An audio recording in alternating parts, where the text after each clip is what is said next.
দেখুন এই যে বাজার থেকে পলি ব্যাগ নিয়ে আসে না, সেই পলি ব্যাগটা নিয়েছি আমি। আর এই টবটা নিয়েছি। এই ফুলটা আমি বাজার থেকে কর্তা নিয়ে এসেছে। কর্তা না হেল্প করলে আমি কী করে করবো এইসব? ও আনে, আমি বসাই।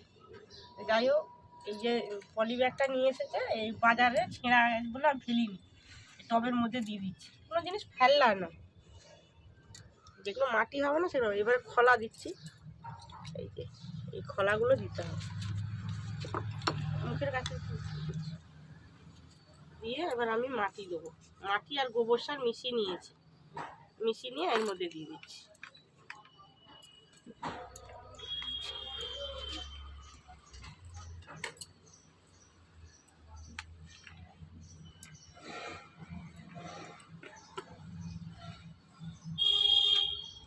আমি এর মধ্যে গাছটা বসাচ্ছি,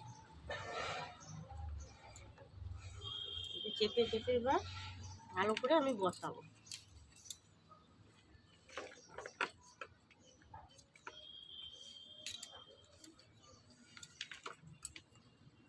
একজন পেছনে তো লোক থাকা দরকার, তবে তো আমি সাপোর্টটা পাবো। এই হেল্প করে বলে, বাজার থেকে এনে দেয় বলে, এইসব কাজ, যত কাজ আমি তো বেরোই না ঘর থেকে, ওই আনে, আমি করি বসে বসে। গোবর সারও দিয়েছি, এটা মিশিয়ে দিয়েছি। গোবর সার আছে, এর আছে মিশানো আছে। দিদি যার গোবর সার দেওয়ার দরকার নেই, এক্সট্রা করে অনেক দিয়েছি। এবার যখন আমার খাবার দরকার পড়বে, এবার আমি চেপে চেপে দেবো, কেন একে খাবার দিতে হবে তো আমাকে। বেশি উপজে দিলে খাবার দেওয়া যাবে না, একটু বাকি রেখে দিতে হবে। এই জল দিয়ে দেবো গাছে। এটা বিকেলবেলা করে বসা,